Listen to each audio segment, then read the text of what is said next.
که غواړئ چې له عمان نه تایلنډ ته لاړ شئ د افغانستان په پاسپورټ باندې، نو دا ویډیو تر پای پورې وګورئ. په دې ویډیو کې درته معلومات درکوم چې څنګه کولی شئ په عمان کې که د عمان اقامه لرئ د تایلنډ ویزې ته اپلای وکړئ. تایلنډ په اړه به ټول معلومات لرئ چې د چکر یو ډېر مشهور هېواد دی. د نړۍ له ګوټ ګوټ نه ورته خلک د چکر لپاره ورځي. خو که تاسې په عمان کې اوسېږئ او د افغانستان پاسپورټ لرئ، نو په عمان کې کولی شئ د رایل تای ایمبیسي د تایلنډ چې کوم سفارت دی هلته د تایلنډ ویزې لپاره اپلای وکړئ. 2 میاشتې ویزه ورکوي. د هر هېواد خلک چې وي دغه ویزې چې کومې دي د ټوریسټ ویزې د چکر سیاحت لپاره چې کومې ویزې ورکوي هغه د 2 میاشتو لپاره ورکوي. سنګل انټري ده، یعنې یو ځل ورتګ هم او ډبل انټري هم ورکوي. هغه چې هلته ورشئ همغه وخت کې د دواړو فیسونه مختلف دي. په هغه حساب سره بیا هلته تاسو ورته ویلی شئ چې سنګل انټري پکار ده که ډبل انټري پکار ده. کله چې تاسو غواړئ تایلنډ ته سیاحت لپاره لاړ شئ، نو د هغې د هر څه نه د مخکې باید تاسې د تایلنډ ایمبیسۍ ته یو ایمیل وکړئ او د هغوی نه د ویزې لپاره د اپاینټمنټ اخیستلو غوښتنه وکړئ. ځکه تاسې دغسې اسناد نشئ جمع کولی ورته. تاسې به لومړی اپاینټمنټ اخلئ. د هغې اپاینټمنټ اخیستو لپاره چې دی ایمیل لازمي دی. ایمیل به کوئ چې ایمیل وکړئ، بیا به درته د ایمیل جواب راځي.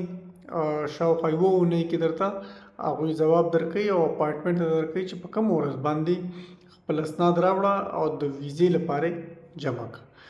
په کوم ورځ چې ستاسې اپاینټمنټ وي په هغه ورځ به ټول اسناد برابر کړئ. د دوی کوم اپلیکیشن چې دی د تایلنډ د ویزې لپاره، هغه اپلیکیشن به د هغوی د تایلنډ د ایمبیسۍ د ویب سایټ نه ډاونلوډ کړئ. هغه به ډک کړئ مکمل، هغه به بیا پرنټ کړئ، امضا به یې کړئ او په کومه ورځ چې هغه سبمیټ کوئ یعنې جمع کوئ د همغه ورځې نیټه به هم پرې ولیکئ. د دې ترڅنګ پاسپورټ به وي، د پاسپورټ کاپۍ به وي ورسره، د عمان اقامه به وي. د عمان اقامې دغه چې دی د فوټو کاپۍ به واخلئ، هغه به ورسره یو ځای کوئ.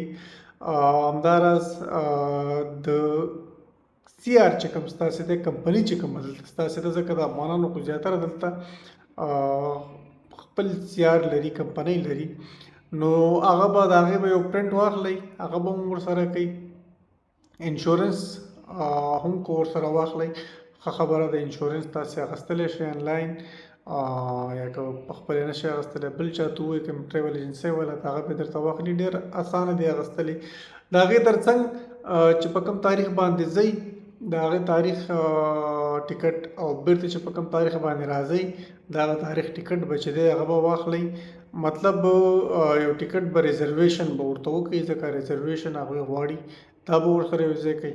همداراز کوم ښار ته چې ځئ هغه ښار کې چې ستاسو د څومره ورځو پاتې کېدو اراده وي د هغې د هوټل بوکینګ به وکړئ، هلته به ځای ونیسئ، د هغې بوکینګ چې دی هغه هم راواخلئ، ورسره به یو ځای کوئ.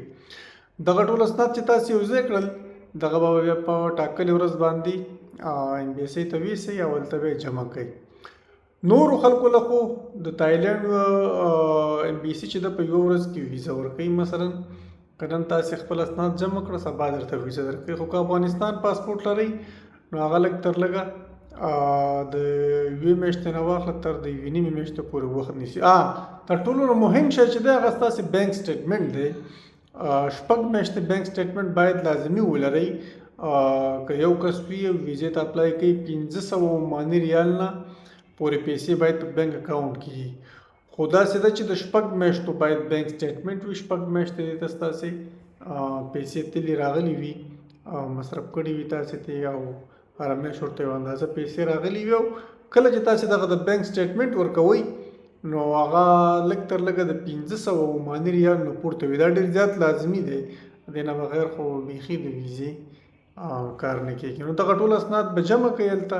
پاسپورټ درنه نه اخلي، ستاسې نه یوازې ټول اسناد اخلي او بیا درته وایي چې کله ستاسې د ویزې اپروول راغی نو بیا درته ځواب درکوو. د ویزې اپروول راځي په میاشت 1.5 میاشت شاوخوا کې. نو هغې نه وروسته چې کله بیا ستاسې اپروول راغی تاسې به پاسپورټ ځان سره واخلئ، لاړ به شئ د تایلنډ ایمبیسۍ ته، سفارت ته به ورشئ، هلته به پاسپورټ ورکړئ. کېدای شي په همغه ورځ درته ویزه درکړي یا درته ووایي کېدای شي سبا د ویزې لپاره راشئ.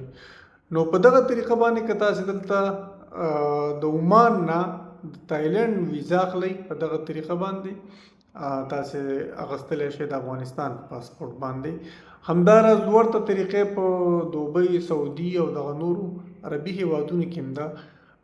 که تاسې په دغه هیوادونو کې اوسېږئ غواړئ تایلنډ ته لاړ شئ، تایلنډ ته چکر ووهئ، سیاحتي ویزه واخلئ، نو په دغه طریقه باندې په خپله کولی شئ چې دغه ویزه ترلاسه کړئ.